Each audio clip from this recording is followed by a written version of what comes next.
गांव के एक कोने में मिट्टी की झोपड़ी में रहने वाली शांति देवी अपने इकलौते बेटे राजू के साथ रहती थीं। पति का साया तो कब का उठ चुका था, लेकिन मां ने अपने छोटे से बेटे के लिए ही जिंदगी जीना शुरू कर दिया था। गरीबी इतनी थी कि कभी 2 वक्त का खाना भी मुश्किल से जुटता था, पर शांति देवी ने कभी राजू को भूखा नहीं सोने दिया।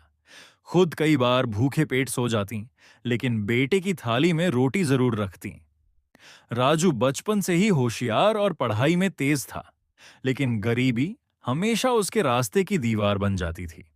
स्कूल गांव से 4 किलोमीटर दूर था। बरसात हो या धूप, राजू रोज पैदल जाता। अक्सर उसके पैर में चप्पल तक नहीं होती थी।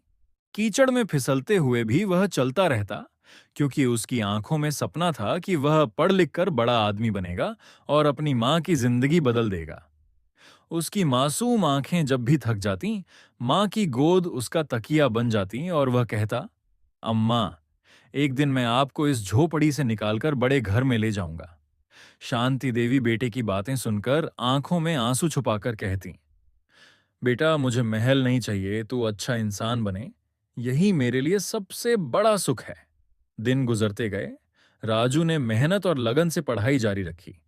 मां ने खेतों में मजदूरी की, दूसरों के घर बर्तन मांजे, भूखी प्यासी रहकर भी हर पैसे को बेटे की पढ़ाई के लिए बचाया।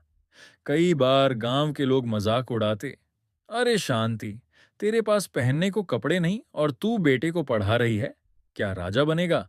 लेकिन मां ने कभी हार नहीं मानी, बस मुस्कुराकर कह देती, हाँ, मेरा बेटा ही मेरा राजा बनेगा। समय बीता। राजू ने 10वीं की परीक्षा में पूरे जिले में टॉप किया। गांव के लोग अब हैरान रह गए। मां के त्याग का फल दिखने लगा। आगे चलकर राजू को शहर जाकर पढ़ाई करनी पड़ी। वहां का खर्चा बहुत ज्यादा था, लेकिन शांति देवी ने अपने गहने तक बेच डाले। रात को वह अंधेरे में अकेली बैठकर भगवान से प्रार्थना करती, मेरे बेटे को सफलता देना। राजू ने भी पढ़ाई में मेहनत की और यूनिवर्सिटी में नाम कमाया। धीरे धीरे उसे एक बड़ी कंपनी में नौकरी मिल गई। अब राजू की जिंदगी बदल चुकी थी। उसके पास अच्छी तनख्वाह, शानदार मकान और गाड़ी थी। लेकिन जैसे जैसे वह शहर की चकाचौंध में खोता गया, वैसे वैसे मां से दूरी बढ़ती गई।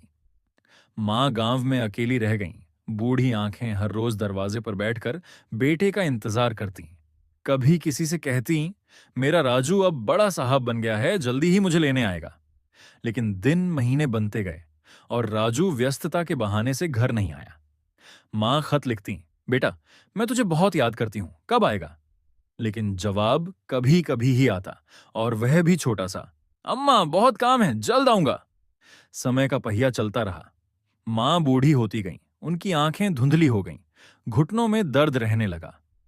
गांव के लोग मदद करते, पर मां का दिल तो बेटे के इंतजार में ही लगा रहता। एक दिन अचानक शांति देवी बीमार पड़ गईं। पड़ोसियों ने राजू को खबर भेजी। फोन पर कहा गया, राजू, तेरी मां बहुत बीमार है, जल्दी आ जा। लेकिन राजू उस समय एक बड़ी मीटिंग और दोस्तों की पार्टी में व्यस्त था। उसने कहा, हाँ, मैं जल्द आऊंगा। मगर वह नहीं आया। मां हर रोज चारपाई पर लेटी दरवाजे की ओर आंखें गड़ाकर कहती, मेरा बेटा आएगा, जरूर आएगा। पर बेटा नहीं आया। आखिरकार एक दिन शांति देवी ने इस दुनिया को अलविदा कह दिया। उनकी आखिरी सांसों में भी होठों पर यही था, मेरा बेटा खुश रहे, यही मेरी दुआ है। गांव वालों ने राजू को खबर दी। जब तक राजू पहुंचा, मां की चिता जल चुकी थी। आंगन में उनकी पुरानी चारपाई, टूटी हुई लकड़ी की पेटी और वही मिट्टी का दिया रखा था, जिसके उजाले में वह कभी पढ़ाई करता था। राजू बुरी तरह टूट गया। वह मां की पुरानी चीजें टटोलने लगा। उसे एक डायरी मिली, जिसमें मां ने अपने कांपते हाथों से लिखा था, बेटा, मैं अब बूढ़ी हो गई हूं, आंखें ठीक से नहीं देख पाती, कभी कभी अकेलेपन में डर लगता है, लेकिन मुझे तुझ पर गर्व है, जल्दी आना, तुझे देखने की आस बाकी है। राजू रो पड़ा। उसे अपने बचपन की सारी बातें याद आने लगीं। वह मिट्टी का आंगन, मां की गोद, भूखे रहकर उसका पेट भरना, सब आंखों के सामने घूम गया। उसने सोचा था कि मां को महल में ले जाएगा, लेकिन उसने उन्हें अकेला छोड़ दिया। सफलता की दौड़ में उसने मां को खो दिया।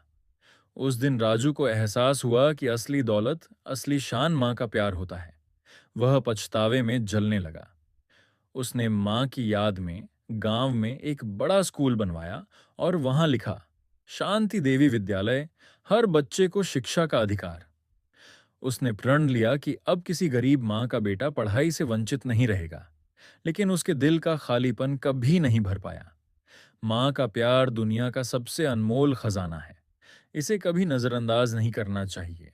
दौलत, शोहरत, नाम सब कुछ दोबारा पाया जा सकता है, लेकिन मां का साथ एक बार छूट जाए तो जिंदगी भर वापस नहीं आता।